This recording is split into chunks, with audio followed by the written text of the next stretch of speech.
Good evening, everybody. Bob Perdue here with Life Now Ministries, just bringing another short devotional thought that I hope will be an encouragement to you and will kind of help you out over the days that we continue to spend in quarantine. And my prayer is that this will just help you to um, continue to trust God and move forward and survive these days. So noticing some of my friends popping up there. Hey, Julie, good to see you. And Jeff McCormick. Can't get to visit with all of you people, but it's great to see some of you on the feed there as we kind of start this little devotional together. Well, today I wanted to talk to you about one of the Psalms. Now, what are the Psalms? Before there were worship bands and before there were projection screens and smoke machines, there were Psalms. Psalms are Hebrew poetry. There are 150 of them included in the Bible. Almost half of them were written by David, but they were written by other people as well, and written over a period of about 1,000 years, and then kind of compiled together, collected together into a collection of hymns that were used in Jewish worship.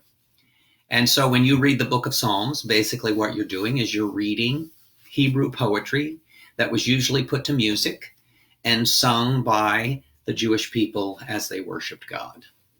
Now, 15 of these Psalms, in particular, Psalms 120 through 134, these 15 Psalms were grouped together and called Psalms of Ascent. The word ascent, of course, means going up.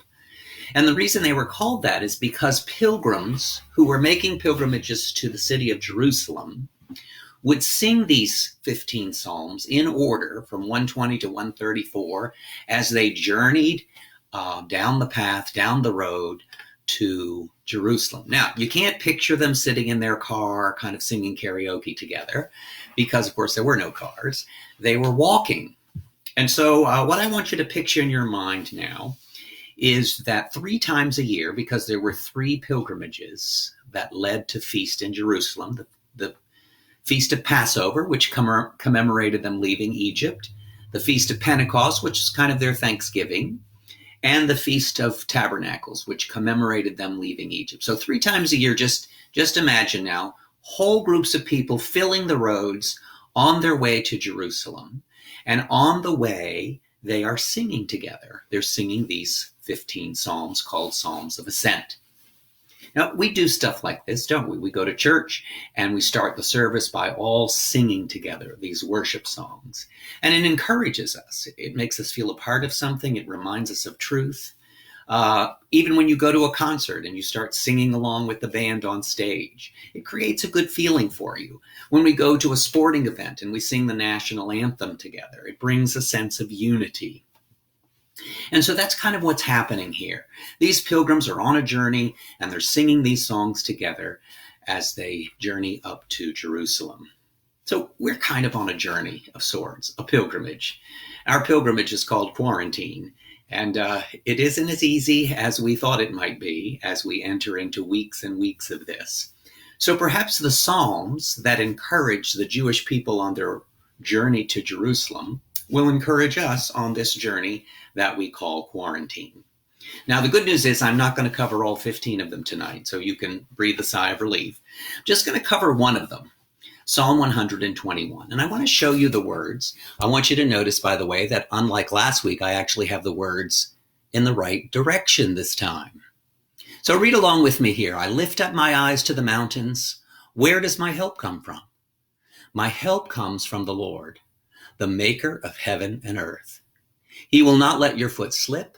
He who watches over you will not slumber. Indeed, he who watches over Israel will neither slumber nor sleep. The Lord watches over you. The Lord is your shade at your right hand.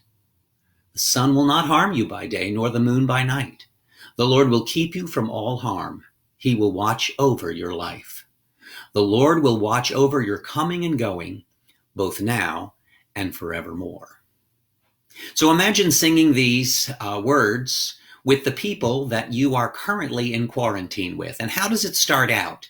It starts out by asking for help. They say, I lift up my eyes to the mountains. Where does my help come from? My help comes from the Lord, the maker of heaven and earth. Now, I don't know if you feel like calling out for help at some point along this particular journey, but this word for help here in the first verses, it's repeated 2 times, and it literally means to rescue, to save, to assist, or to just come alongside. So let's think about that. Over these past few weeks, could you use someone to help rescue you, to save you from something, to assist you in something, or just to come alongside you so you don't feel so alone? Maybe you need help with those kids or that spouse. Or maybe you need help with the worry that you feel over this virus, or over your job, or over your finances, or over your food supply. It's not a bad idea to pause every once in a while and ask for help. Now, the Bible says here in Psalm 121 that when they decided to ask for help, it says, where's my help going to come from? And they said, we're lifting up our eyes to the mountains. Now, does that mean that I'm encouraging you right now to get to your car and drive to the mountains because that's where your help's going to be found? Not exactly. We can't take it quite that literally. So the truth is that Jerusalem was built on a high hill. So every road that led to Jerusalem ended up with an uphill climb. So as they were making those final few miles into the city of Jerusalem to worship God, to celebrate one of these great feasts, they would be lifting their eyes up to the hilltop of Jerusalem, because that's where, in a very special way, they believed that the presence of God rested. And they said, where's our help going to come from? As they looked up to the top of the hill of Jerusalem, they said, our help comes from the Lord. Our help comes from God.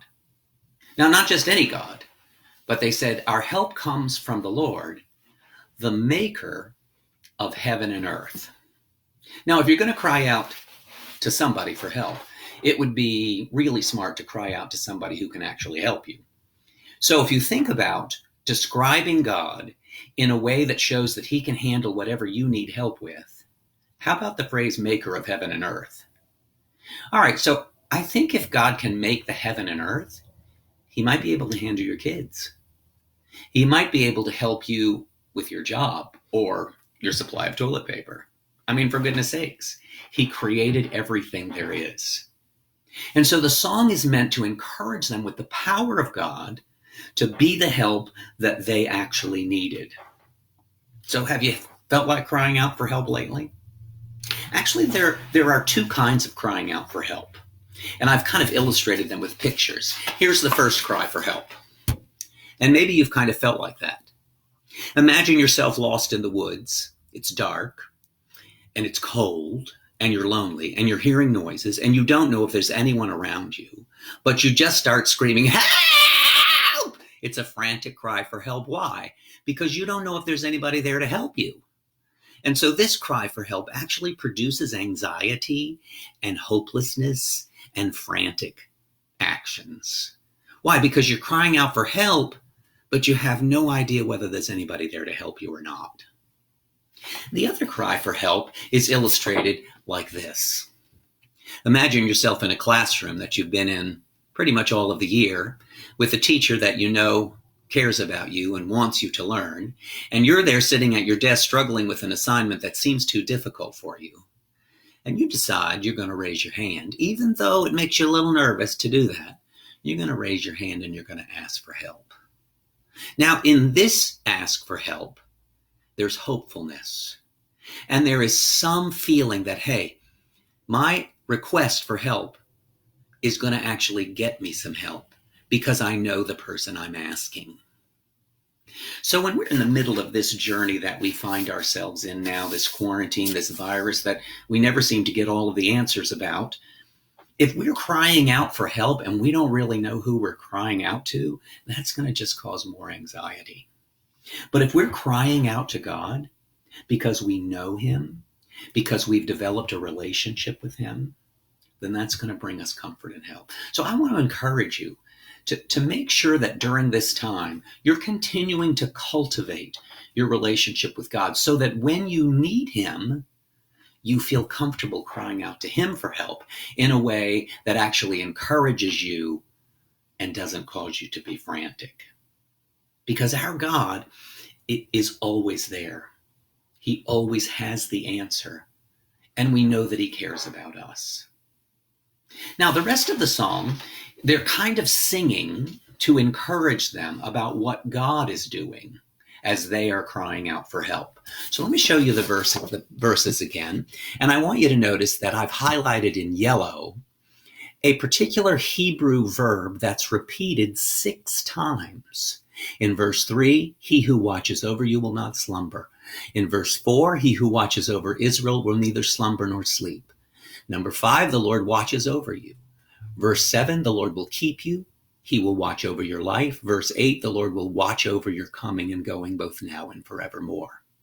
Every time you see that word in yellow, it's the exact same Hebrew verb that's used. And the verb literally means to care for or to tend like a garden. Now, why in the world would the writer of the song repeat the same phrase over and over again? The same reason my wife has been telling me over and over again, Bob, wash your hands, wash your hands, wash our hands, because it's important, because she wants me to remember it. So whenever you hear repetitive stuff in a song, in a story, in a poem, that's kind of the point of the song. One of my favorite worship songs right now is by Elevation Worship called Never Lost. And the phrase, he never lost a battle, I couldn't even count how many times it's repeated, but let me tell you something. I've listened to that song, and that phrase, he never lost a battle, is in my head because I've repeated it over and over again as I go through that song. So what does God want us to know as we reach out to him for help, as we cry out to him for help? Here's what he wants us to know. He's watching. And what does that mean, he's watching? Well, I want you to picture in your mind that God is in your house with you, and he's tending to all of the cares and concerns in your house like a gardener tends for a garden, taking and paying attention to every little detail. This word watching carries with it the idea of the fact that he's always present. It says he doesn't slumber or sleep, that he's always protecting us, that when the sun is beating down on us, it says he is our shade, and that he's preserving us, that he's keeping us. We're held in the palm of his hand. So the truth is, if we're calling out to God for help, and we read 6 times in here that he's tending for us, he's caring for us, he's watching for us, he's keeping us, then our conclusion, as we've sung through all of that, with all of the people journeying with us on this pilgrimage, is that God has it covered. Whatever it is, God has it covered. Now, when I say that, it reminds me of homeowners insurance. Say something happens at your house and you're like, oh, we got to call the homeowners insurance. And what often happens when you do that, you tell them what happened and say, oh, I'm sorry, that's not covered. Well, here's the good news when we say God's got it covered. His coverage is completely comprehensive. Notice some of the phrases that I showed you in this psalm. It says he never slumbers or sleep. He says that he will watch over your whole life. That in verse 6, no harm by day nor by night. In verse 8, he watches over your coming and your going. How long? Both now and forevermore. I would call that comprehensive coverage, wouldn't you? Hebrews 13:5 in the New Testament says he'll never leave you nor forsake you. It's a great promise, and it's found here in this song that they were singing over and over again. So on this journey, on this long journey that they were making to Jerusalem. Now remember, what happens when you're with your family and you're on a long trip? What do the kids in the back seat say? Are we there yet? Are we there yet? And the truth is, I feel that way about this quarantine, don't you? Oh my gosh, are we there yet? Are we there yet? And so while we're struggling with are we there yet, as these pilgrims were struggling with are we there yet, you know what God gave them? He gave them a playlist. He gave them a playlist of songs that they could listen to and sing that would remind them of his love, remind them of his care, remind them of who he was, and remind them that he's got it covered. Now, you may not want to sing Psalm 120 through 134 as your playlist, but let me encourage you, find some songs that you can put together into a playlist that become kind of your Psalms of Ascent. That during the rest of this journey, during the rest of this pilgrimage, when you start to get discouraged, when you need to call out for help, you're going to get out this playlist and start playing it. Because the words are going to remind you that God is there. And you're going to be able to cry out to him for help. Now, I know there are some of you listening and you're trying to be strong for your family, so you're not going to lose it. You're not going to cry out for help. You're just going to be strong and lead your family. And that's all okay, but every once in a while, I think you need to go into your bathroom alone and go, God, help me. I think that's important. And playing this playlist, I think, is also important to encourage you. I know my wife has put together a playlist that she's entitled Hope. And that's become her go-to over these days of difficulty. I've come to really love some worship songs from Elevation Worship, Never Lost, Do It Again, Graves to Gardens, and plus the old hymns, Great is Thy Faithfulness, It Is Well With My Soul. Find some of those songs and make your playlist. So 2 things I want to leave you with as we close off this devotional time. First, don't be afraid to ask for help, because remember, God is always watching and ready to help in time of need. And then secondly, why don't you create a playlist? Why don't you come up with your own Psalms of Ascent to encourage you along the way? If I can help you with that in any way, or help you just through this time, please don't hesitate to private message me or email me, and I'd be happy to help.